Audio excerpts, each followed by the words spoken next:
Assalamualaikum, Shalom. Perkenalkan, nama saya Gilbert Sinulingga dengan NIM 23742011057. Kali ini saya yang akan membahas materi yang mana tugas ini ditugaskan kepada saya untuk menyelesaikan ujian akhir semester dengan membuat ulasan materi selama 7 menit ke depan.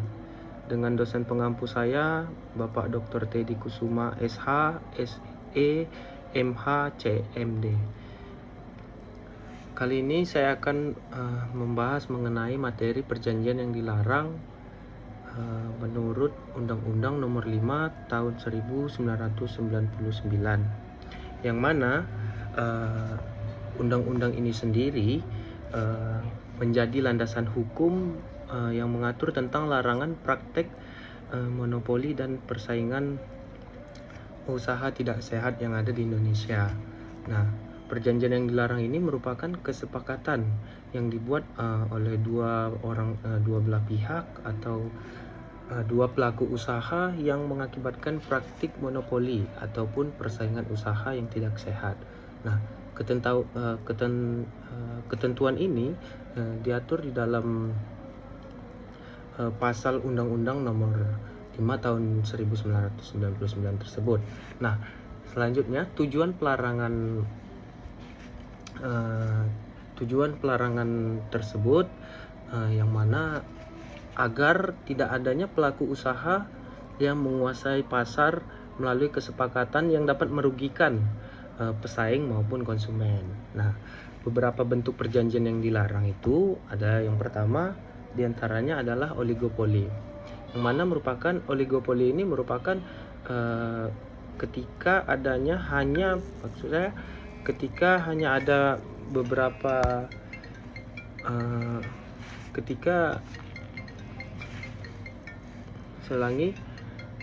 hanya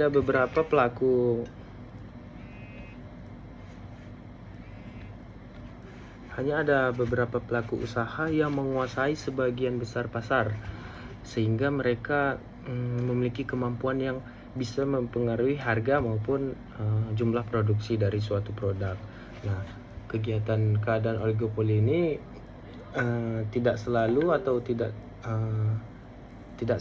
itu dilarang. Namun apabila perusahaan tersebut telah melakukan beberapa kesepakatan untuk mengendalikan pasar sehingga menghambat persaingan, maka tindakan tersebut melanggar dalam Undang-Undang Nomor 5 Tahun 1999 tadi.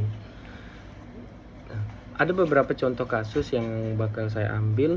Di antaranya adalah industri minyak goreng yang pernah menjadi perhatian publik KPPU ketika KPPU itu menyelidiki dugaan kartel minyak goreng yang terjadi pada tahun 2022, yang mana dugaan tersebut muncul karena kenaikan harga yang signifikan dan hampir bersamaan di berbagai produsen besar, sehingga dapat digunakan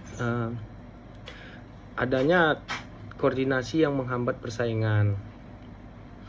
Yang kedua adalah penetapan harga atau price fixing. Penetapan harga ini sendiri merupakan kesepakatan antar pelaku usaha untuk menentukan harga jual suatu barang ataupun jasa, sehingga barang di pasar tidak lagi terbentuk secara alami melalui mekanisme persaingan. Praktik ini sangat merugikan bagi konsumen karena karena para konsumen itu kehilangan kesempatannya untuk memperoleh harga yang lebih murah. Selanjutnya ada diskriminasi harga, yang mana merupakan pemberian harga yang berbeda kepada pembeli yang berada dalam kondisi yang sama tanpa alasan yang dapat dibenarkan. Nah, praktik ini juga dapat menyebabkan persaingan yang menjadi tidak sehat karena hanya pihak tertentu yang dapat keuntungan. Contohnya, sebuah produsen ini menjual produknya jauh lebih murah kepada distributor tertentu agar distributor lain tidak dapat bersaing. Nah, selanjutnya ada penetapan harga di bawah harga pasar, yang mana pelaku usaha ini dilarang membuat perjanjian yang menyebabkan harga berada di bawah harga pasar apabila bertujuannya itu untuk menyingkirkan pesaing. Nah, praktik ini dikenal sebagai predatory pricing, yang mana strategi ini dilakukan oleh perusahaan yang besar yang memiliki modal sangat kuat sehingga pesaing itu bisa bangkrut, harga kemudian dinaikkan kembali. Jadi harganya ditekan untuk menunggu perusahaan-perusahaan lain gulung tikar atau bangkrut, barulah dia menaikkan harganya kembali. Nah, selanjutnya ada penetapan harga jual kembali, yang mana perusahaan ini tidak boleh memaksa distributor untuk menjual produk dengan harga tertentu apabila tindakan tersebut menghilangkan persaingan antar distributor lain. Contohnya, produsen telepon genggam ini melarang seluruh tokonya memberikan diskon sehingga seluruh toko menjual dengan harga yang sama. Itu tidak boleh. Akibatnya apa? Akibatnya konsumen kehilangan pilihan berupa pilihan harga. Nah, adanya pemboikotan, yang mana pemboikotan ini adalah kesepakatan beberapa pelaku usaha untuk menjual ataupun membeli kepada pelaku usaha tertentu. Akibatnya apa? Perusahaan yang diboikot itu sulit memperoleh bahan baku ataupun menjual produknya.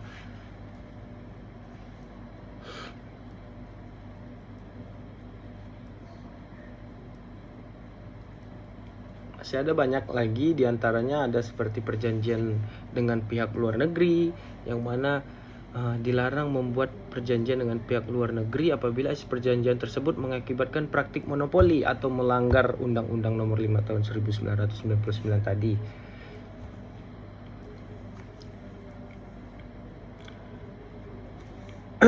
Masuk ke dalam kegiatan yang dilarang, ada beberapa kegiatan yang dilarang.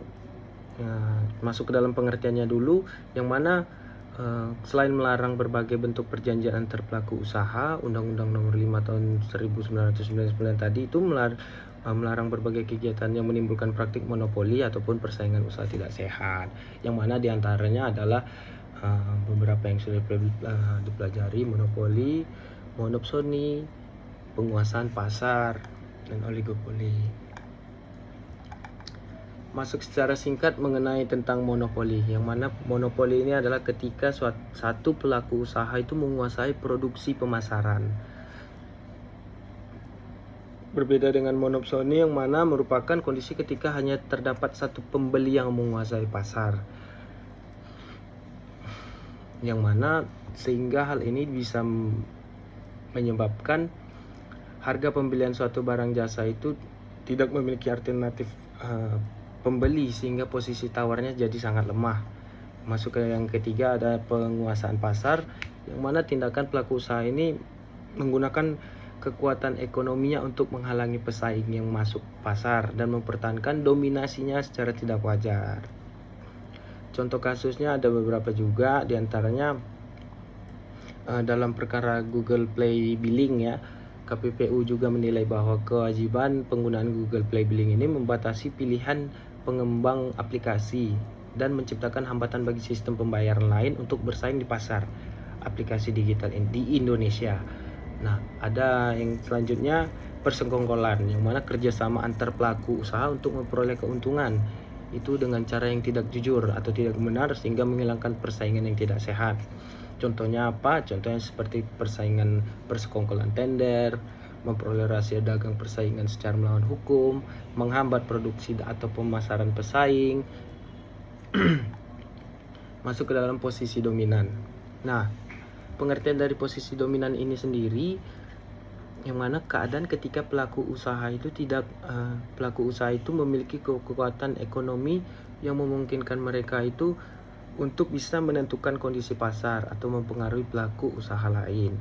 Perusahaan dapat memiliki posisi yang sangat dominan karena menguasai pangsa pasar yang besar. Mungkin sekian materi yang bisa saya sampaikan menurut Undang-Undang Nomor 5 Tahun 1999 tadi. Mohon maaf apabila ada kesalahan kata yang telah saya ucapkan. Saya ucapkan terima kasih.